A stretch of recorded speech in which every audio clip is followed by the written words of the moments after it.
Mr. Speaker, while small businesses in my riding are struggling with yet another lockdown, the Liberals have been showering their rich Bay Street friends with millions of taxpayer dollars. We've recently learned that a hedge fund company worth $180 billion received $3 million from the taxpayer through the wage subsidy. Meanwhile, a woman entrepreneur in my riding who opened up a gym right before the pandemic hit has been unable to qualify for any federal programs, and yet the Liberals refuse to fix this. So will the Prime Minister explain to women entrepreneurs why Bay Street hedge funds deserve more support than they do? The Honourable Minister.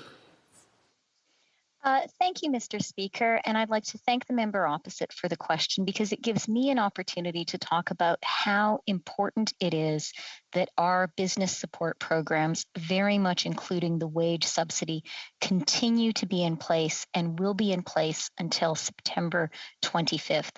The wage subsidy alone has supported more than 5.3 million jobs.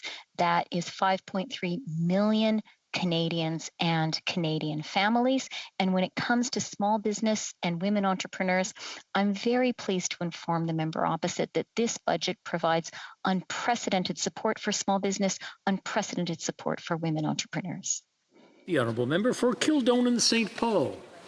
Mr. Speaker, the member didn't answer my question, particularly not for the female entrepreneur in my riding, and she didn't address the fact that Liberals provided $2.9 million to Fiera Capital, a hedge fund whose executives and shareholders made over $100 million in bonuses and dividends last year. And I just feel that this is a tremendous disrespect for Canadian taxpayers, Mr. Speaker, because we see regular, hardworking, middle-class Canadians struggling through yet another wave of lockdowns, and they're going to be the ones to pay for all this Liberal borrowed debt through tax hikes. So why is the minister sticking hardworking Canadians with the bill and allowing rich money managers to make millions off taxpayers?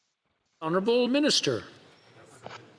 Thank you, Mr. Speaker. Mr. Speaker, there are a lot of suppositions in that question which are not accurate, but let me talk about the most important thing, and that is that our business and income support programs have provided and continue to provide a critical lifeline to Canadians and to Canadian businesses.